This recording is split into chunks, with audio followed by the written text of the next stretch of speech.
The great Chinese Go player Nie Weiping died very recently, and this is not just the death of a Go player. It's the end of an era in Chinese Go. And to understand why his name means so much to everybody in China, we have to go back to the past. A few centuries ago, in Japan, there was the title of Kisei, the Go Saint or a Go Sage. And it was a title that you couldn't really achieve by winning games. It was something only truly legendary figures could attain.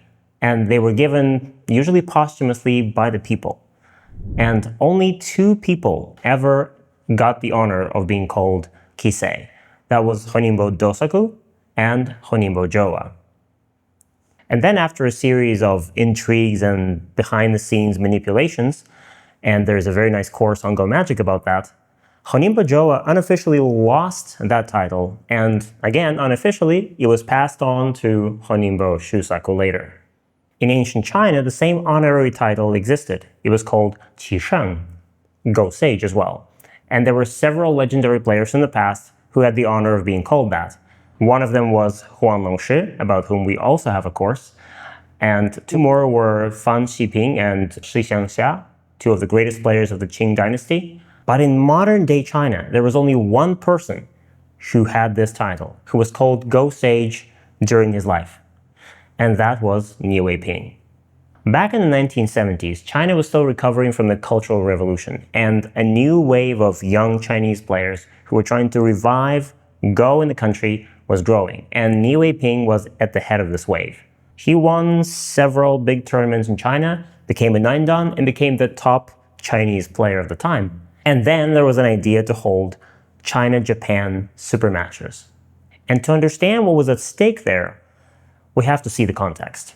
Now, at that time, Japan was the mecca of Go for anybody in the world. If you wanted to become a strong Go player, you simply had to go to Japan to study. All the best masters were there. Remember when we talked about this movie, The Match? We said that the Korean master Cho Hyun did this. He studied with Segoik and Saku in Japan for several years. Cho Kun did the same thing. And even the great Go Seigen, who was born in China, came to Japan and studied there for a long time. So when this China-Japan super match was organized, it was viewed by the Japanese as it was going to be a teaching match. And the goal for the Chinese players in this match was just not to get swept too quickly. By the way, I couldn't help but notice that this match was called in Japan Nichu Supa Igo. The first 2 kanji represent Japan and China. The first one is the sun, which stands for Japan, and the second one is the middle, because China is the middle country, and that represents China. So Japan, China, Super, Igo, Super Go. But in Chinese, the same match was called 中日围棋擂台赛. The first 2 characters are middle and sun. It's the same 2 characters, but reversed. Now, China stands first, and Japan is second. So every respective country puts themselves first, which is only natural. And just as expected, this first match started very badly for the Chinese team. Kobayashi Koichi, the great Japanese master, came and defeated 6 Chinese players in a row, until only 1 player remained on the Chinese team. And this 1 player was Nie Weiping. They say that Kobayashi Koichi was so confident he was going to win that he actually said that he would shave his head if he lost this game to Nie Weiping. And shave his head he did. So I'm going to share this one little episode from this very game with you, because it features one of the things that I love the most about the game of Go. A beautiful co-fight. In this game, Nie Weiping is black and Kobayashi Koichi is white. And after almost 200 moves, the game is still dead even. But now black just cut. Here, Kobayashi cuts, Nie Weiping captures, and Atari. And this is the beginning of a co-fight. Usually, a co-fight is something very mathematical. You just see how much is at stake, and you're trying to find a threat which is going to be bigger than that. If your threat is going to be smaller, your threat will be ignored and the ko will be finished. That is usually the case, but sometimes, rarely, ko in itself becomes a form of art. In this game, Nie Weiping is risking those 7 stones, and white is only risking 1 stone. So it seems that black can't play this ko forever. At some point, black just has to connect. Right now, black can take, and white plays a co-threat, threatening the corner. Black responds, white connects. Before fixing this weakness in the corner, it's very important to push here and threaten the 3 stones. White has to save them, and now black defends. Atari. Black needs a co-threat, and Nie Weiping finds this move. It doesn't even look like a co-threat, but actually it makes this corner into a classic Go problem. And if white ignores the situation and ends the ko now, black has a way to attack. Black will play in the middle, and this will threaten the connection. If white prevents this, now black can cut. If white now makes an eye in the corner, black will play here and then Atari, and white will just die. So white needs to Atari, and black makes another ko. And this ko is a lot more dangerous for white, because if black wins this, if black can connect, then the entire corner will die. This is too much risk, so Kobayashi Koichi responds, and black takes the ko back. This ko doesn't seem very heavy for white, so white doesn't even look for ko threats. White just plays a big move in the center, taking these points. Now, Nie Weiping gets this move in center, and another move in center, threatening to Atari and capture these 3. Now, this Hane, white responds, and now the devilish diagonal move here. It threatens some aji in the corner, but even more importantly, it unlocks some hidden possibilities on the left. White is unafraid and just takes more points, captures this stone.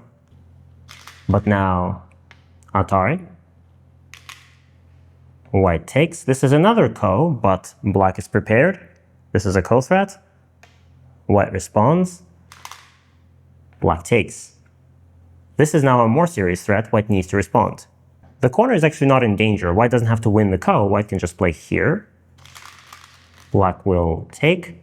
And white has this move. And black can't connect. So white is alive. What did black achieve here? Black continues the attack. A jump on the first line. White can cut this.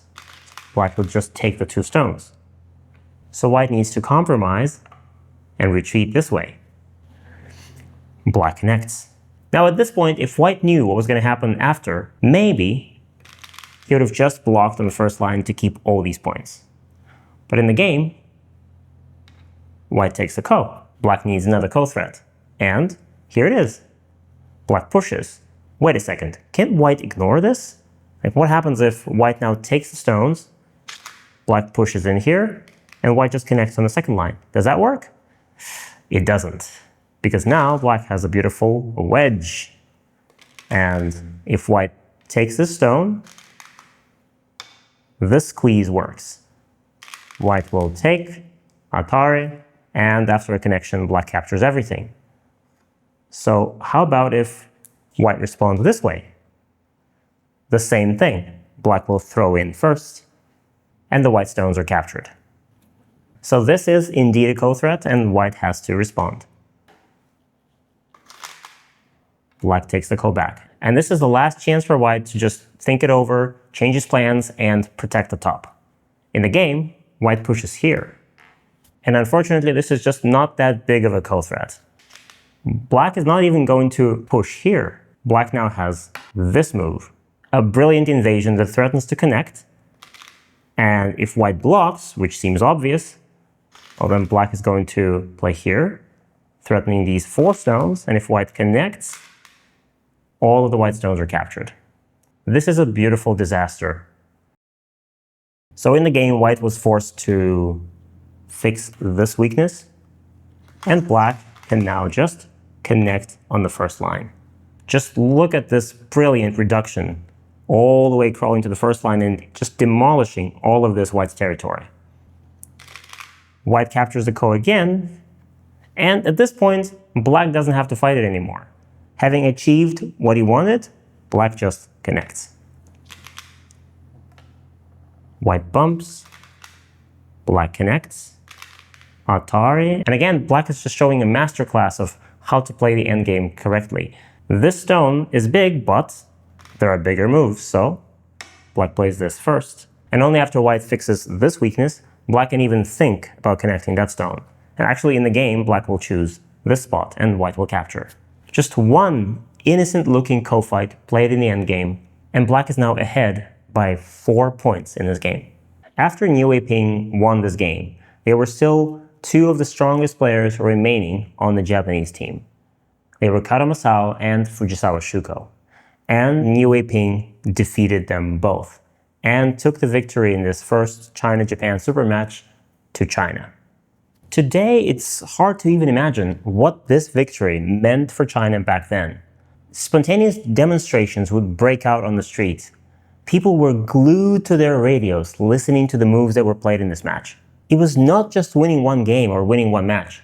It was bringing the entire country of China back into this game, showing that their professionals were actually world class. Another super match was organized the following year, and just like before, Nie Weiping was the last remaining member of the Chinese team. And he won 5 games in a row. He defeated such masters as Yamashiro Hiroshi and Takemiya Masaki and Otake Hideo in the finals. And the next year, he did this again. He defeated Kara Masao in the finals, and he brought the victory to China for the 3rd time in a row. These 11 consecutive victories in the first 3 super matches and 1 in the 4th earned him the nickname Tiajamen, the Iron Gatekeeper. He was not just the strongest Go player at the time.